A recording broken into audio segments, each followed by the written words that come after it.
السلام علیکم ورحمۃ اللہ تعالی وبرکاتہ۔ نحمده ونصلي ونسلم على رسوله الكريم اما بعد فاعوذ بالله من الشیطان الرجیم بسم اللہ الرحمن الرحیم ان اللہ وملائکته یصلون علی النبی یا ایها الذین آمنوا صلوا علیہ وسلموا تسلیما اللهم صل على سيدنا ومولانا محمد معدن الجود والكرم وآله الكرام وابنه الكريم وبارك وسلم صلاة وسلاما عليك يا رسول الله صلی اللہ تعالی علیہ وسلم۔ عزیزان ملت اسلامیہ، اس سے پہلے آپ حضرات نے قرآن مجید کے فضائل، قرآن و حدیث کی روشنی میں اور قرآن پاک کے مقاصد، اس کے نازل کرنے کا مقصد کیا ہے، یہ سب ہم نے سماعت کیا۔ پھر اس کے آداب بھی سماعت کیے کہ قرآن مجید کا ادب کس طرح کیا جائے، اس کے لکھنے کے آداب، کتابت کے آداب، وہ ساری چیزیں، اس کو رکھنے کے آداب، یہ سب ہم نے سماعت کیا۔ اب یہاں سے انشاءاللہ تبارک و تعالی ہم قرآن مجید کی تلاوت کرنے اور اس کے پڑھنے کے فضائل انشاءاللہ تبارک و تعالی ہم سماعت کریں گے۔ قرآن مجید کی تلاوت کرنے اور اس کو پڑھانے کے بہت سے فضائل ہیں، چنانچہ اللہ تبارک و تعالی ارشاد فرماتا ہے ان الذین یتلون کتاب اللہ واقاموا الصلاۃ وانفقوا مما رزقناہم سرا وعلانیۃ یرجون تجارۃ لن تبور لیوفیہم اجورہم ویزیدہم من فضلہ انہ غفور شکور، کہ بے شک وہ لوگ جو اللہ کی کتاب کی تلاوت کرتے ہیں، یعنی قرآن مجید کی تلاوت کرتے ہیں اور نماز قائم رکھتے ہیں اور ہمارے دیے ہوئے رزق میں سے پوشیدہ اور اعلانیہ کچھ ہماری راہ میں خرچ کرتے ہیں، یعنی صدقہ کرتے ہیں، خیرات کرتے ہیں، زکوٰۃ اور جو بھی غریبوں کی مدد کرنا، یہ سب کرتے ہیں، پوشیدہ طور پر بھی کرتے ہیں اور اعلانیہ طور پر بھی کرتے ہیں، لیکن دکھاوے کے لیے نہیں کرتے، ریاکاری کے طور پہ نہیں کرتے ہیں۔ یہ ان کے فضائل بیان کیے جا رہے ہیں۔ وہ ایسی تجارت کے امیدوار ہیں جو ہرگز تباہ نہیں ہوگی۔ تجارت، کاروبار آپ دیکھیں تو تجارت کا معاملہ یہ رہتا ہے، کاروبار کا معاملہ یہ رہتا ہے کہ کبھی اس میں نقصان ہوتا ہے، کبھی فائدہ ہوتا ہے، کبھی یہ ہوتا ہے کاروبار بالکل ختم ہو جاتا ہے، بالکل ڈوب جاتا ہے، یہ معاملات بھی ہوتے ہیں۔ لیکن ایسے لوگ جو قرآن مجید کی تلاوت کرتے ہیں اور نمازیں اپنے وقتوں پر پڑھتے ہیں اور صدقات و خیرات کرتے ہیں، غریبوں کی مدد کرتے رہتے ہیں، زکوٰۃ وغیرہ بھی ادا کرتے رہتے ہیں، تو ایسے لوگوں کو ایسی تجارت کی امید ہے، یعنی اللہ تبارک و تعالیٰ سے وہ ایسی تجارت کرتے ہیں جس میں کبھی بھی کوئی گھاٹا نہیں ہوگا، کبھی بھی کوئی نقصان نہیں ہوگا۔ اس کا ثواب جب وہ قیامت کے دن دیکھیں گے، آخرت میں دیکھیں گے، تو ان کو اس پر بھروسہ اور یقین بھی نہیں ہوگا کہ ہمارا عمل تو تھوڑا سا تھا اور ہمیں اتنا عظیم ثواب عطا فرمایا، تو یہ شان ہوگی۔ تو ایسی تجارت کی انہیں امید ہوگی جو ہرگز تباہ نہیں ہوگی، تاکہ اللہ انہیں ان کے ثواب بھرپور دے اور اپنے فضل سے اور زیادہ عطا کرے، بے شک وہ بخشنے والا، قدر فرمانے والا۔ یہ قرآن پاک کی آیت ہے۔ اب احادیث میں جو قرآن مجید کی تلاوت کے فضائل آئے ہیں، ان میں سے 6 فضائل یہاں پر بیان کیے جاتے ہیں۔ حضرت عثمان غنی رضی اللہ تعالیٰ عنہ سے روایت ہے کہ نبی اکرم صلی اللہ علیہ وسلم نے ارشاد فرمایا تم میں سے بہتر وہ شخص ہے جو قرآن سیکھے اور سکھائے، یعنی جو قرآن خود بھی سیکھتا ہے اور سیکھنے کے بعد دوسروں کو بھی سکھاتا ہے، وہ لوگوں میں سب سے بہترین شخص ہے۔ حضرت ابو امامہ رضی اللہ تعالیٰ عنہ سے روایت ہے حضور پرنور صلی اللہ علیہ وسلم نے ارشاد فرمایا قرآن پڑھو کیونکہ وہ قیامت کے دن اپنے اصحاب کے لیے شفیع ہو کر آئے گا۔ کیا مطلب وہ کہ قرآن کی اگر ہم تلاوت کرتے ہیں، پابندی کے ساتھ تلاوت کرتے ہیں اور جس طریقے سے تلاوت کرنا چاہیے اس طریقے سے ہم تلاوت کرتے ہیں، تو یہ قرآن پاک قیامت کے دن تلاوت کرنے والوں کی بخشش کروائے گا، ان کی شفاعت کرے گا اللہ کی بارگاہ میں اور سفارش کرے گا، ان کے گناہوں کو معاف کروا کے جو جہنم کے مستحق ہو چکے ہوں گے انہیں جہنم سے نکال کر جنت میں لے جائے گا قرآن پاک۔ تو ہمیں قرآن مجید کی تلاوت کرتے رہنا چاہیے، اس کی عادت بنا لینی چاہیے، تاکہ قیامت کے دن قرآن پاک ہمارا بھی شفیع بنے، ہماری بھی سفارش کرے۔ حضرت عبیدہ ملیکی رضی اللہ تعالیٰ عنہ سے روایت ہے رسول اللہ صلی اللہ علیہ وسلم نے ارشاد فرمایا اے قرآن والو قرآن کو تکیہ نہ بناؤ، یعنی سستی اور غفلت نہ برتو، اور رات اور دن میں اس کی تلاوت کرو جیسا تلاوت کرنے کا حق ہے، یعنی جس طرح تلاوت اس کی ہونی چاہیے، صحیح طور پر، صحیح تلفظ کے ساتھ، صحیح مخارج کے ساتھ، تجوید کے ساتھ، جس طریقے سے قرآن پاک کی تلاوت کرنا ضروری ہے اس طرح تلاوت کرو، اور اس کو پھیلاؤ، یعنی قرآن مجید کو خوب دوسروں تک پہنچاؤ، اور تغنی کرو، یعنی اچھی آواز سے قرآن مجید کو پڑھو، یا اس کا معاوضہ نہ لو، اور جو کچھ اس میں ہے اس پر غور کرو تاکہ تمہیں فلاح ملے، یعنی کامیابی ملے۔ اس کے ثواب میں جلدی نہ کرو کیونکہ اس کا ثواب بہت بڑا ہے۔ معاملہ یہ ہوتا ہے نا، جیسے دعاؤں کا معاملہ یہ رہتا ہے کہ ہم دعا کرتے ہیں تو ہم سوچتے ہیں کہ ہماری دعا قبول کیوں نہیں ہوئی، ہم جلدی کرتے ہیں کہ ہماری دعا جلدی قبول ہو جانی چاہیے۔ اس سے پہلے بھی میں نے یہ بات عرض کی تھی کہ قیامت کے دن وہ دعائیں جو دنیا میں بظاہر قبول نہیں ہوتی ہیں وہ ذخیرہ کر کے رکھ لی جاتی ہیں، اور جب قیامت کے دن ہم آخرت میں جب پہنچیں گے تو وہ ان دعاؤں کا جو ذخیرہ کر کے رکھا ہوا ہے وہ ثواب کی شکل میں ہمیں عطا کیا جائے گا، اور اتنا زیادہ ثواب ہوگا کہ جس کی دعائیں دنیا میں قبول نہیں ہوئی وہ خواہش کرے گا، بلکہ سارے لوگ خواہش کریں گے کہ کاش کہ ہماری کوئی دعا قبول ہی نہ ہوئی ہوتی تاکہ آخرت کا ثواب ہمیں ملتا۔ تو قرآن مجید کی تلاوت کا بھی بہت بڑا ثواب ہے جو آخرت میں ہمیں ملے گا، تو دنیا میں اس کی جلدی نہیں کرنی چاہیے کہ دنیا میں ہمیں تلاوت قرآن کے بدلے میں یہ مل جائے یا وہ مل جائے، اس کا ثواب مل جائے، یہ نعمت مل جائے، یہ برکت مل جائے، جلدی نہیں۔ اللہ تبارک و تعالیٰ دنیا میں بھی اس کی برکتیں عطا فرماتا ہے اور آخرت میں بھی عطا فرماتا ہے، ہمیں اس کی جلدی نہیں کرنی چاہیے۔ تو قرآن مجید کامیابی کا سبب بھی ہے اور کامیابی کا ذریعہ بھی ہے۔ اگر ہم قرآن مجید کو صحیح معنوں میں جس طرح اس کی تلاوت کرنے کا حق ہے تو اس سے بڑی برکتیں حاصل ہوتی ہیں۔ آپ دیکھتے ہوں گے کہ جن گھروں کے اندر قرآن پاک پڑھا جاتا ہے ان گھروں کے اندر آفتیں، بلائیں اور وبائیں نہیں آتی، بلکہ فرمایا گیا سورہ بقرہ کے تعلق سے کہ جس گھر میں سورہ بقرہ 40 دن تک پڑھی جائے تو اگر وہاں جنات ہوں، برے اثرات ہوں، آسیب ہو تو وہ سب بھی بھاگ جایا کرتے ہیں۔ یہ قرآن پاک کی تلاوت کی برکت ہے۔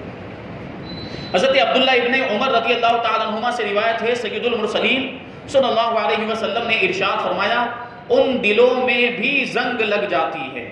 جس طرح لوہے میں پانی لگنے سے زنگ لگ جاتی ہے، یعنی جس طرح لوہے پر زنگ لگ جاتا ہے، جس کو ہم لوگ کیا کہتے ہیں، کاٹ، جو کاٹ لگ جاتا ہے، اس طرح دلوں پر بھی زنگ لگ جاتا ہے۔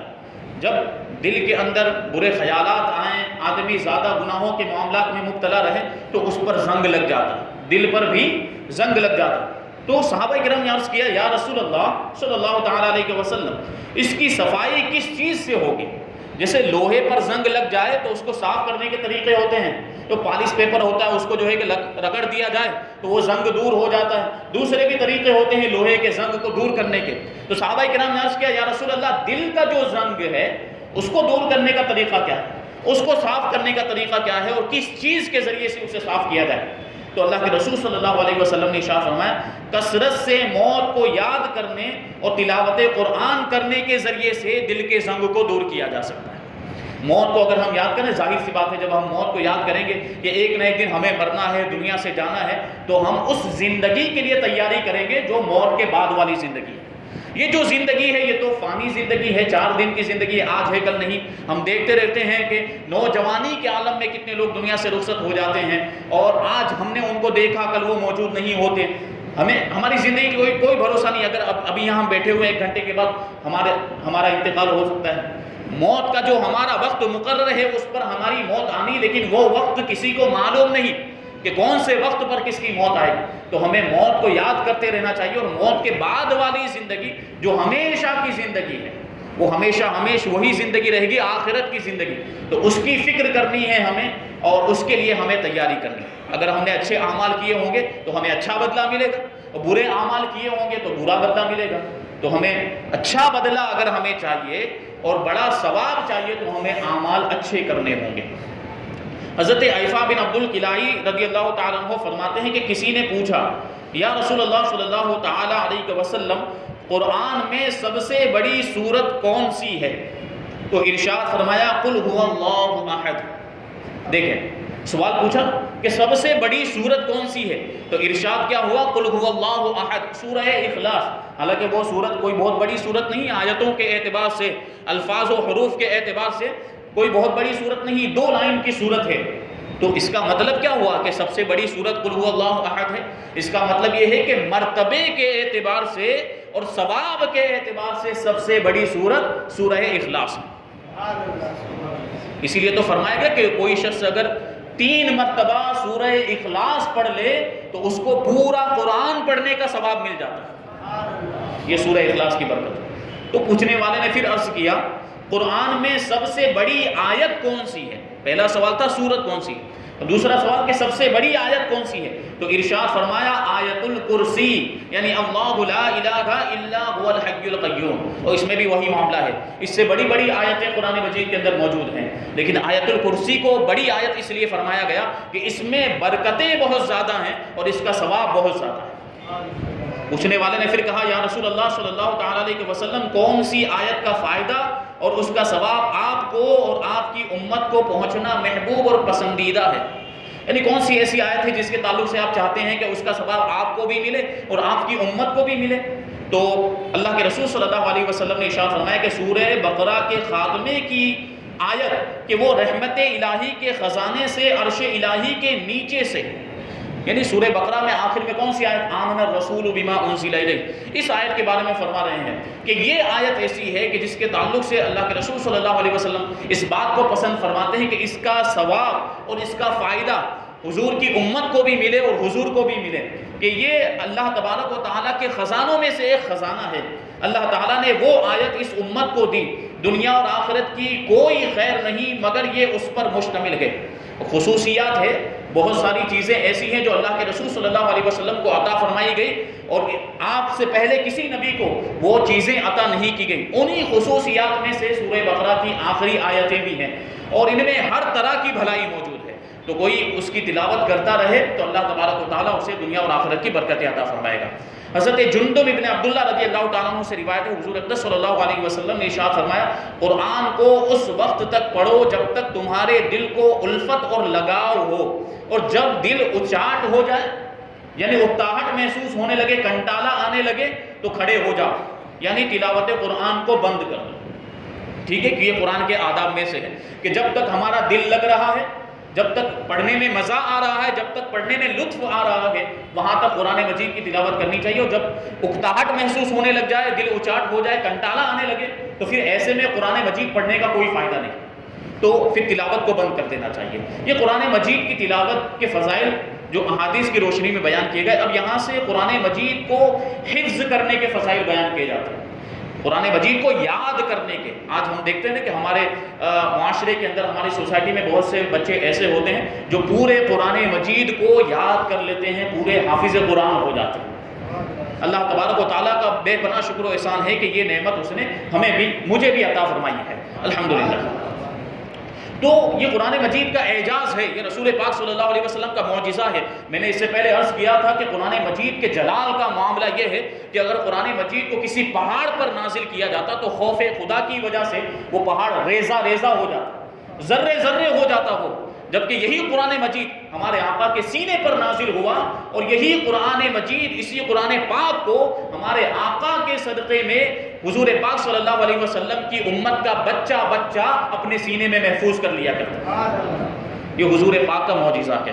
اور اس کی بڑی فضیلتیں ہیں۔ قرآن کریم کو حفظ کرنا فرض کفایہ ہے۔ فرض کفایہ کا مطلب یہ ہوتا ہے کہ سب پر، یعنی سارے مسلمانوں پر ضروری نہیں ہے کہ پورے قرآن مجید کو یاد کر لیں، لیکن اتنا قرآن مجید یاد کرنا سب پر ضروری ہے اور فرض ہے جتنا نماز میں پڑھنا فرض ہے، اور اتنا قرآن مجید سارے مسلمانوں کو یاد کرنا واجب ہے جتنا قرآن مجید نماز میں پڑھنا واجب ہے، اور اتنا قرآن مجید سارے مسلمانوں کو پڑھنا یاد کرنا سنت ہے جتنا نماز میں پڑھنا سنت ہے۔ یہ بات آپ ذہن میں رکھیں، لیکن پورا قرآن مجید یاد کرنا سب مسلمانوں پر فرض نہیں ہے۔ اگر چند مسلمان پورے قرآن مجید کو حفظ کر لیتے ہیں، چند لوگ یاد کر لیتے ہیں، تو باقی کے جو مسلمان ہیں وہ بری الذمہ ہو جائیں گے۔ یہ فرض کفایہ کا مطلب ہوتا ہے، اور یہ صحابہ و تابعین اور علماء دین متین رضی اللہ تعالی عنہم اجمعین کی سنت ہے کہ صحابہ نے بھی قرآن مجید کو یاد کیا ہے، تابعین نے بھی اس کو حفظ کیا، اور علماء دین متین میں بھی بڑے بڑے حفاظ قرآن مجید کے گزرے ہیں، تو یہ ان کی سنت ہے، اور اس کے فضائل حصر و شمار سے باہر ہیں، یعنی بے شمار اس کی فضیلتیں ہیں قرآن مجید کو یاد کرنے کے لیے۔ تو ترغیب کے لیے، رغبت دلانے کے لیے یہاں پر چند فضائل ذکر کیے جاتے ہیں۔ حضرت ابو ہریرہ رضی اللہ تعالیٰ عنہ سے روایت ہے، نبی کریم صلی اللہ علیہ وسلم نے ارشاد فرمایا، قرآن والا قیامت کے روز آئے گا، یعنی جس نے قرآن یاد کیا ہوگا وہ قیامت کے دن آئے گا اور قرآن عرض کرے گا، اے میرے رب اسے خلعت عطا فرما، یعنی اسے جنت کا جوڑا عطا فرما، قرآن والے سے فرمائے گا۔ تو اس شخص کو کرامت کا تاج پہنایا جائے گا، عزت و تکریم کا اور کرامت کا تاج کس کو؟ قرآن یاد کرنے والے کو، جس نے قرآن یاد کیا ہوگا، قرآن کو حفظ کیا ہوگا، اسے کرامت کا تاج پہنایا جائے گا۔ اور قرآن پھر عرض کرے گا، اے میرے رب اور زیادہ کر، یعنی یہ کرامت کا تاج تو پہنایا، یقیناً یہ بڑی فضیلت کی بات، اسے اور بھی عطا فرما دے۔ تو اسے بزرگی کا حلہ پہنایا جائے گا، یعنی بزرگی کا جوڑا پہنایا جائے گا۔ پھر قرآن عرض کرے گا، اے میرے رب اس سے راضی ہو جا، تو اللہ تعالیٰ اس سے راضی ہو جائے گا۔ یہی تو سب سے بڑی نعمت کہ اللہ تبارک و تعالیٰ کسی انسان سے راضی ہو جائے، اس سے بڑی پھر کوئی نعمت نہیں ہو سکتی۔ اللہ جس سے راضی ہو جائے تو پھر ساری نعمتیں اس کے قدموں میں ہوں۔ تو پھر اس شخص سے کہا جائے گا کہ پڑھتے رہو، قرآن یاد کرنے والے سے کہا جائے گا کہ پڑھتے رہو اور درجات چڑھتے رہو، اور ہر آیت پر اس کی ایک نیکی زیادہ کی جائے گی، یعنی ہر آیت جو وہ پڑھتا جائے گا وہ ایک نیکی اس کے نامہ اعمال میں لکھ دی جائے گی، اور ہر آیت پر اس کا ایک درجہ بلند کیا جائے گا۔ حضرت عبداللہ ابن عمر رضی اللہ تعالیٰ عنہما سے روایت ہے کہ رسول کریم صلی اللہ علیہ وسلم نے ارشاد فرمایا، صاحب قرآن کو حکم ہوگا کہ پڑھتے رہو اور درجات چڑھتے رہو، اور ٹھہر ٹھہر کر پڑھو جیسے تم اسے دنیا میں ٹھہر ٹھہر کر پڑھتے تھے، کہ تمہارا مقام اس آخری آیت کے نزدیک ہے جسے تم پڑھو گے، یعنی وہیں پر پھر اس کا آخری ٹھکانہ ہوگا۔ اب سوچ لیں آپ کہ جس کو جتنا قرآن مجید یاد ہوگا اس کے اتنے درجے بلند ہوں گے، کہ جتنا یاد ہوگا اتنا وہ پڑھتا جائے گا، اور اللہ نے توفیق دی پورا قرآن مجید اگر یاد ہے اور پورا قرآن مجید پڑھے گا تو ایک ایک آیت پر اس کا ایک ایک درجہ بلند ہوتا رہے گا، اور جب وہ قرآن مجید کو ختم کرے گا والناس کی سین پر پہنچے گا تو اب آپ سوچیں وہ کتنی بلندی پر پہنچ چکا ہوگا۔ یہ مقام و مرتبہ ہے حافظ قرآن کا۔ تو اس حدیث پاک کا حاصل یہ کہ ہر آیت پر ایک ایک درجہ اس کا جنت میں بلند ہوتا جائے گا، اور جس کے پاس جس قدر آیتیں ہوں گی، یعنی جس کو جتنی آیتیں یاد ہوں گی اسی قدر اسے درجے ملیں گے اور اسی قدر اسے بلندی ملے گی۔ حضرت ابو ہریرہ رضی اللہ تعالیٰ عنہ سے مروی ہے، نبی کریم صلی اللہ علیہ وسلم کے فرمان کا خلاصہ ہے کہ حافظ قرآن اگر رات کو تلاوت کرے تو اس کی مثال اس توشہ دان کی ہے۔ توشہ دان مطلب وہ برتن یا وہ ٹوکری وغیرہ جس میں کھانے پینے وغیرہ کا سامان رکھا جاتا ہے، تو اس توشہ دان کی طرح ہے جس میں مشک بھرا ہوا ہو اور اس کی خوشبو تمام مکانوں میں مہکے۔ جو رات کو قرآن مجید کی تلاوت کرتا ہے، جو حافظ قرآن، اور جو رات کو سو رہے اور قرآن اس کے سینے میں ہو، یعنی تلاوت نہ کرے، قرآن یاد ہے اسے حافظ قرآن کو لیکن رات کو تلاوت نہیں کی، بس ایسے ہی سو گیا، تو اس کے سینے میں قرآن ہے، تو اس کی مثال اس توشہ دان کی مانند ہے جس کے اندر مشک تو ہے لیکن اس کا منہ باندھ دیا گیا، مشک کا منہ بند کر دیا گیا، تو ظاہر سی بات ہے اب اس مشک کی خوشبو پھیلے گی؟ نہیں پھیلے گی۔ جس کا منہ بند کر دیا گیا ہو اس کی خوشبو نہیں پھیلے گی۔ تو یہ صحیح طریقہ نہیں ہوا۔ صحیح طریقہ یہ ہے کہ قرآن کو جب یاد کیا ہے تو اس کی تلاوت بھی کرتا رہے، کہ تاکہ مشک کی خوشبو جس طریقے سے پھیلتی ہے قرآن مجید کی تلاوت کی برکتیں بھی اس طریقے سے اس کے گھر میں بھی پھیلے اور آس پاس کے مکانوں تک بھی اس کی خوشبو پہنچ جائے۔ یہ قرآن مجید حفظ کرنے کے فضائل، لہٰذا جس مسلمان سے بن پڑے وہ قرآن مجید حفظ کر کے ان فضائل کو حاصل کرنے کی کوشش کرے، اور جنہوں نے قرآن مجید حفظ کر لیا ہے انہیں چاہیے کہ اسے روزانہ یاد کرتے رہیں، روزانہ پڑھتے رہیں، کیونکہ اس کا معاملہ بہت سخت ہوتا ہے۔ قرآن مجید کو حفظ کر لینا تو بہت آسان ہے لیکن اس کو یاد رکھنا تسلسل کے ساتھ یہ بڑا مشکل کام ہے، تاکہ یہ جو یاد کیا ہوا ہے بھول نہ جائے، اس کو ریگولر پڑھتے رہنا چاہیے۔ اعلیٰ حضرت امام احمد رضا خان فاضل بریلوی رضی اللہ تعالیٰ عنہ ایک حدیث پاک کی وضاحت کرتے ہوئے فرماتے ہیں کہ یعنی جس طرح بندھے ہوئے اونٹ چھوٹنا چاہتے ہیں، اونٹ کو اگر باندھا جائے تو وہ یہی چاہتے ہیں کہ وہ کسی طرح رسی کھل جائے اور وہ بھاگ جائیں، اور اگر ان کی محافظت اور احتیاط نہ کی جائے، ان پر نگرانی نہ کی جائے تو وہ رہا ہو جائیں، یعنی بھاگ جائیں گے۔ تو اس سے زیادہ قرآن کی کیفیت ہے کہ جس طرح رسی تھوڑی بھی ڈھیلی ہو تو اونٹ بھاگ جاتا ہے، اس طرح قرآن مجید میں اگر تھوڑی سی بھی بے احتیاطی کی، اس کی تلاوت کو چھوڑ دیا، پڑھنا یاد کرنا چھوڑ دیا، تو پھر قرآن مجید رخصت ہو جائے گا، اور جو ہے قرآن مجید جتنا یاد تھا وہ بھول جایا کرتا ہے انسان، یہ ہم نے دیکھا ہے۔ اگر اسے یاد نہ کرتے رہو گے تو وہ تمہارے سینوں سے نکل جائے گا، بس تمہیں چاہیے کہ ہر وقت اس کا خیال رکھو اور یاد کرتے رہو، اس دولت بے نہایت کو ہاتھ سے نہ جانے دو۔ اسی طرح ایک اور حدیث پاک کی وضاحت کرتے ہوئے فرماتے ہیں، یعنی اے قرآن والو، قرآن کو تکیہ نہ بنا لو کہ پڑھ کے یاد کر کے رکھ چھوڑا پھر نگاہ اٹھا کر نہ دیکھا، بلکہ اسے پڑھتے رہو دن رات کی گھڑیوں میں جیسے اس کے پڑھنے کا حق ہے، اور اسے افشا کرو، یعنی خود بھی پڑھو، لوگوں کو بھی پڑھاؤ، اور یاد کرو، دوسروں کو بھی یاد کراؤ۔ اس کے پڑھنے یاد کرنے کی ترغیب دو، نہ یہ کہ جو پڑھے اور خدا اسے حفظ کی توفیق دے اس کو روکو اور منع کرو۔ ایسا نہیں ہونا چاہیے، بلکہ خود بھی یاد کریں، دوسروں کو بھی یاد کریں کرائیں، اور خود بھی قرآن مجید کو سیکھیں اور دوسروں کو بھی سکھائیں۔ پھر فرماتے ہیں، اس سے زیادہ نادان کون ہوگا جسے خدا ایسی نعمت عطا فرمائے کہ وہ حافظ قرآن ہو جائے اور وہ اسے اپنے ہاتھ سے کھو دے، کہ اللہ نے ایسی اتنی بڑی نعمت عطا فرمائی کہ حافظ قرآن ہو گیا، لیکن پھر اس نے احتیاط نہیں کی، اس کی تلاوت برابر نہیں کی، ریگولر اس کو یاد نہ کیا اس نے، جس کی وجہ سے وہ بھول گیا۔ تو اس سے بڑا محروم اور نادان بے وقوف کوئی اور شخص نہیں ہو سکتا۔ اللہ تبارک و تعالیٰ کا بے پناہ احسان ہوتا ہے، اللہ تعالیٰ اپنے خاص بندوں کو یہ نعمت عطا فرماتا ہے۔ آپ دیکھتے ہیں، ظاہر سی بات ہے، سارے مسلمان، اتنی بڑی تعداد کے اندر مسلمان موجود ہیں، لیکن ہر کوئی تو حافظ قرآن نہیں ہوتا ہے۔ تو اس کا مطلب یہ ہوا کہ جو حافظ قرآن ہے، اللہ تبارک و تعالیٰ نے اس نعمت کے لیے اسے خاص طور پر چن لیا ہے، تو اس کے مقام مرتبے کو آپ اس پر غور کریں کہ اس کا کیسا مرتبہ ہوگا۔ لیکن بعض حفاظ ایسے ہوتے ہیں، حافظ قرآن ایسے ہوتے ہیں جو احتیاط نہیں کرتے ہیں اور بھول جایا کرتے ہیں، وہ بڑے بے وقوف اور بڑے نادان ہوا کرتے ہیں۔ اگر اس کی قدر جانتا اور جو ثواب اور درجات اس پر موعود ہے، یعنی جس ثواب کا وعدہ کیا گیا ہے قرآن مجید کو یاد کرنے پر، اور جو درجات اور جو بلندی کا وعدہ کیا گیا ہے، ان کو اگر یہ جانتا اور ان سے واقف ہوتا تو اسے جان و دل سے زیادہ عزیز رکھتا قرآن مجید کو، اور اس کے یاد کرنے کو اپنی جان سے زیادہ، اپنے دل سے زیادہ وہ اس کو پیارا ہوتا، قرآن مجید کی ایسی وہ تلاوت کرتا۔ اللہ تبارک و تعالی ہمیں، آپ کو، ہم سب کو بھی زیادہ سے زیادہ قرآن مجید پڑھنے اور جتنا قرآن مجید یاد کرنا ضروری ہے اتنا یاد کرنے کی توفیق عطا فرمائے، اور قرآن پاک پر عمل کرنے کی بھی توفیق عطا فرمائے۔ وما علینا الا البلاغ۔